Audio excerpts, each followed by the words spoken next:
Oh, hi, it's me. Did you miss me? Because I friggin' missed you, alright.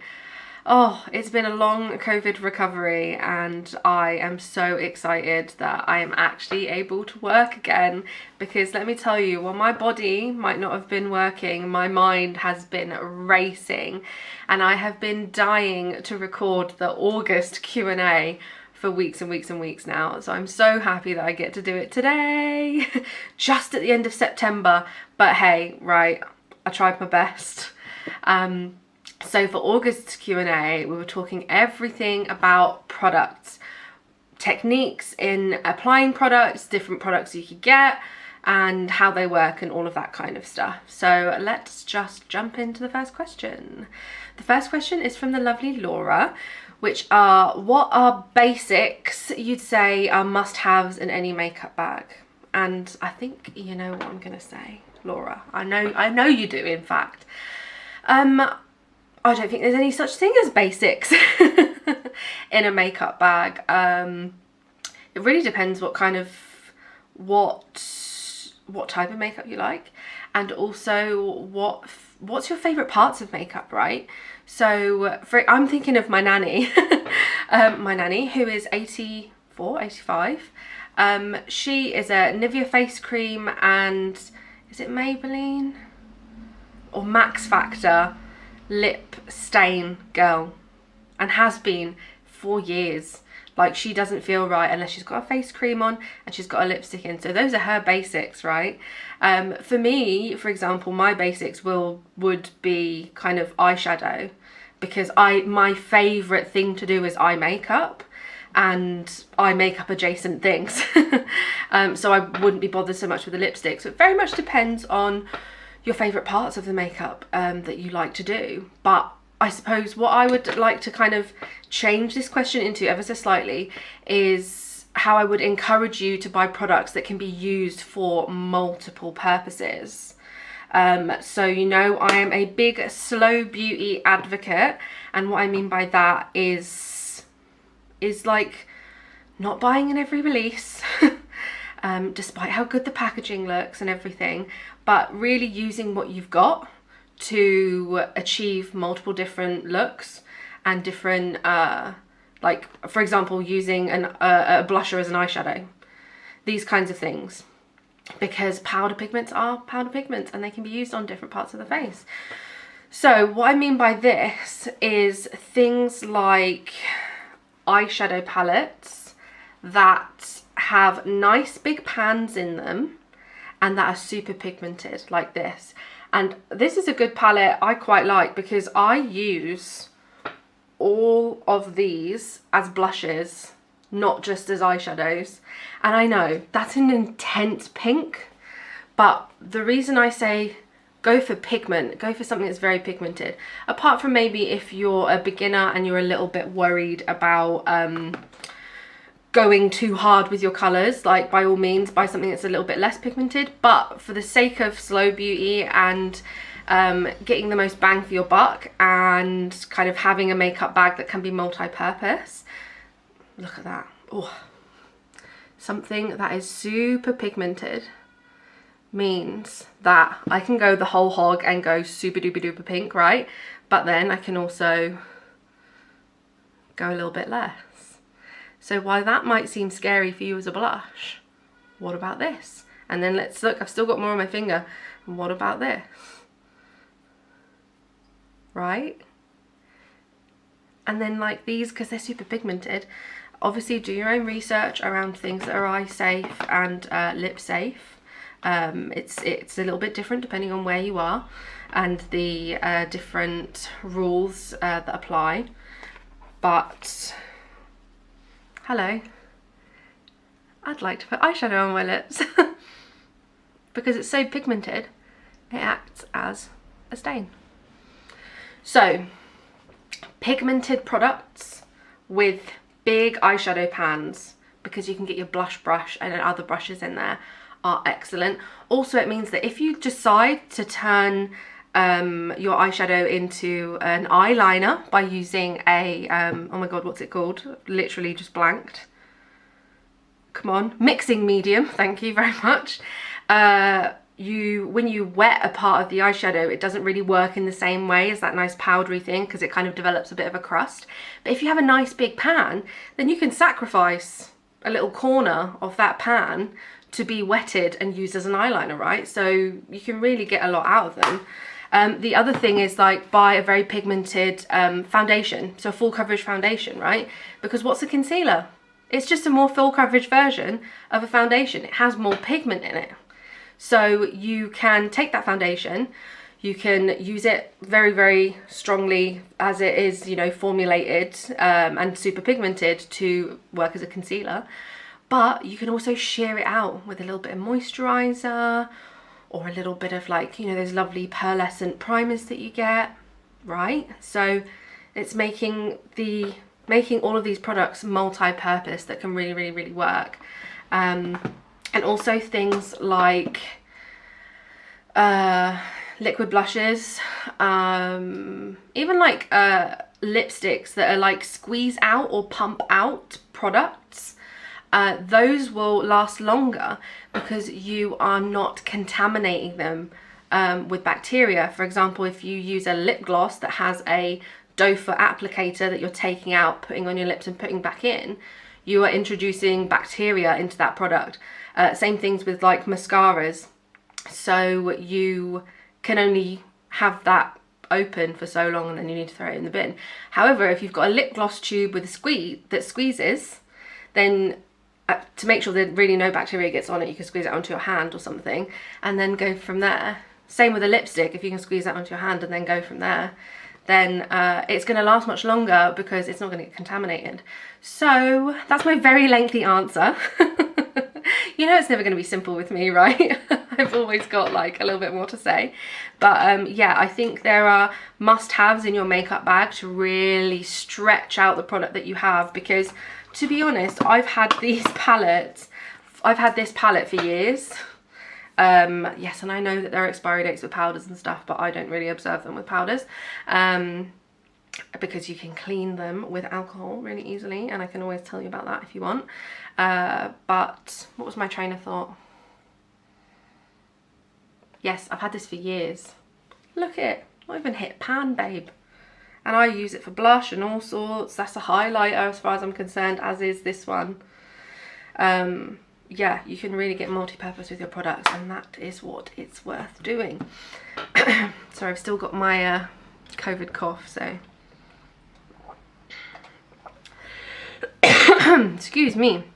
Okay, what products should you spend money on, and what ones are you fine to budget? My COVID brain is going. What products should you spend money on, and what ones are fine at budget prices?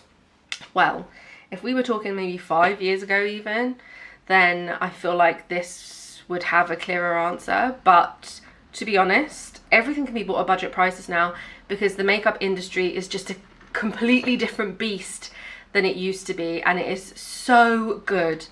You can buy so much for under a tenner, for 20 quid. These were £20, and I would tell everyone and anyone to go and get these eyeshadows. These are like my ride or die eyeshadow palettes for sure. 20 quid. 20 quid. You know, 5 years ago, 7 years ago, you would have to go to Urban Decay to get those colours, and they would be much smaller, much smaller in a palette, and it would cost you £45. And now you just don't need to. I think it's definitely worth doing your research into brands, especially if they're brands that kind of you just buy online. But you really can buy everything at a budget price now. Yeah, I really don't think there's anything. My favourite foundation is Revolution. I think it was £6, and I absolutely love it. So if you're willing to kind of get stuck into reviews, I'm a review girl, so I love getting stuck into reviews, going onto Instagram, seeing swatches, getting impressions, going on YouTube, you know, for things, and you can really buy it for those cheap prices, because there's just so much coming out that the the price of cosmetics is just so low compared to what it used to be, and the quality is still there. I mean, it's not always there though. I love Revolution for foundations and kind of base makeup, I suppose. I mean, their eyeshadows are nice, but I don't really use them so much because they tend to be very chalky. That probably wasn't a good one because it's similar to my skin tone. Let me pick a different one. Let's go green. I mean, they're not all chalky actually. That one's lovely and buttery. I've never actually tried that one. So it looks kind of pigmented. See, look, talking out my arse. I've not even tried it because I just had dismissed it, but I think swatches are really important. Before you buy something, definitely look at swatches for it, and if you can go into the shop and you can have a feel, then absolutely do. Sorry. The other thing to be mindful of when we're talking about money is that brands, smaller brands, not smaller brands, less expensive brands, often you will get a lot of variety, but you will not get a lot of product overall, if that makes sense. So this palette has 15 1.1 grams in them. So it's 15 grams. Now these ones actually don't have the grams on the back, and I meant to look it up and I forgot, but I think we can probably tell it's more than one gram because it's just so wide. And obviously it's not that shallow because I haven't hit pan yet. So this probably cost under £10 and this is 20, but I would probably bet that this one has more product in it and is therefore going to last me longer, especially if they're colours that I really like, and that can be multi-use.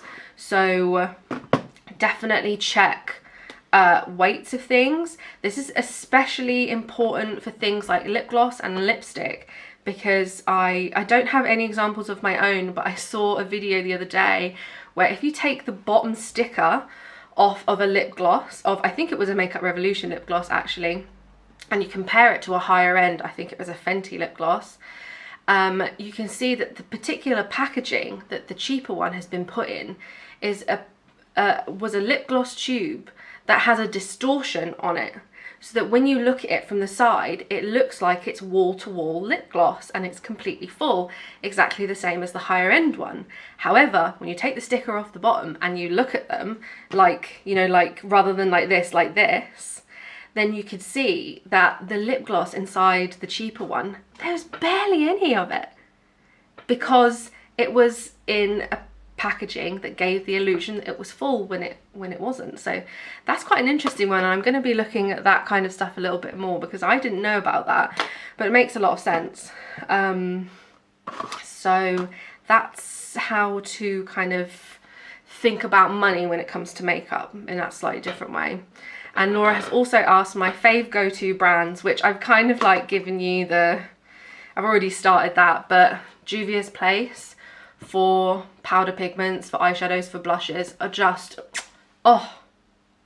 just doesn't get any better. Honestly, just doesn't get any better. And I only have 2 palettes and I've had them for years and I have more than enough.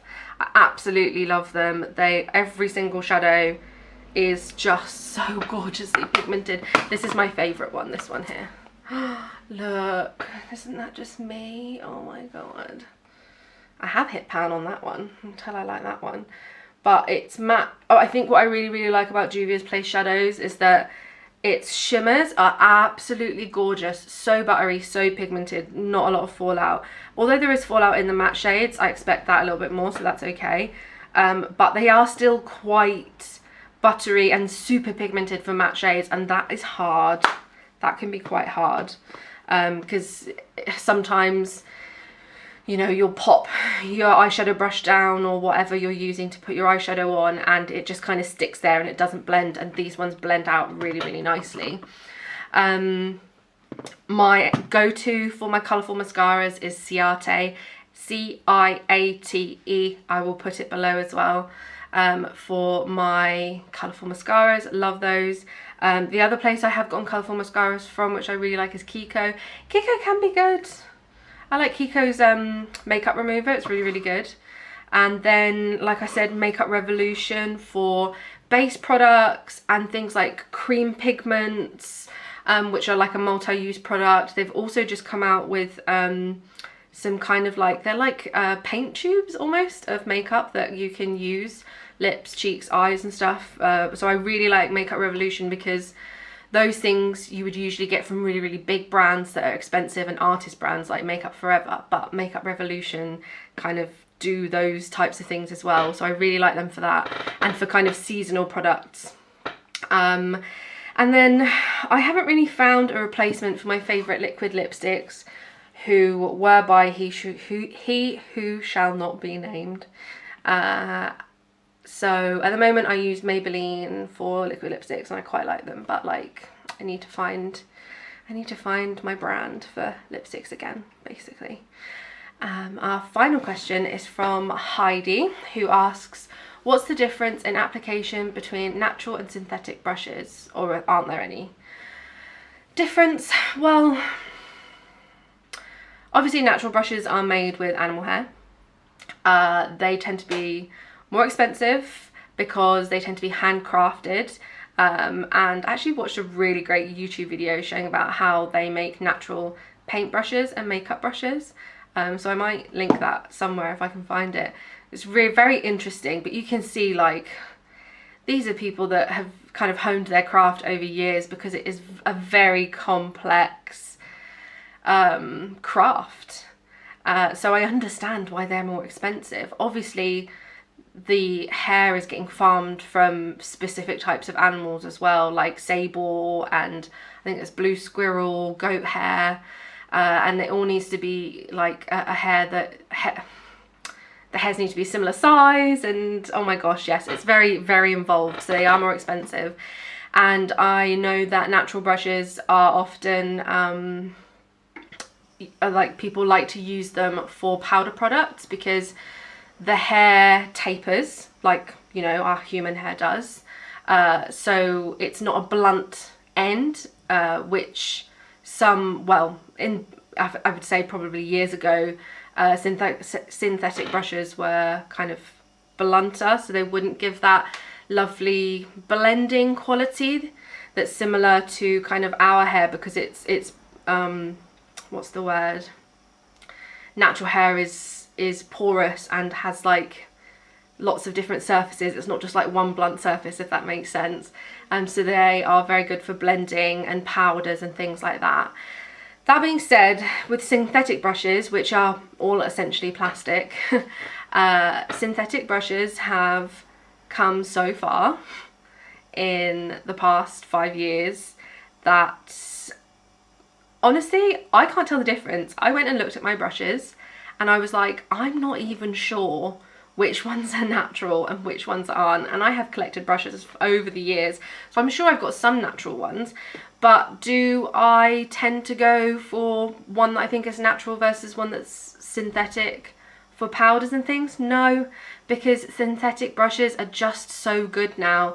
And whereas, you know, maybe 5 or 7 years ago, it would be more obvious where the plastic hair is like kind of blunted and doesn't give to that quality for blending quite so well.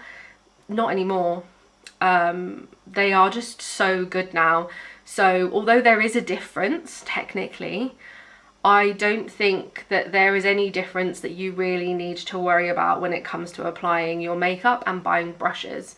The most important thing I would say when you're buying brushes is just make sure that it fits the space you're going to want to use it for.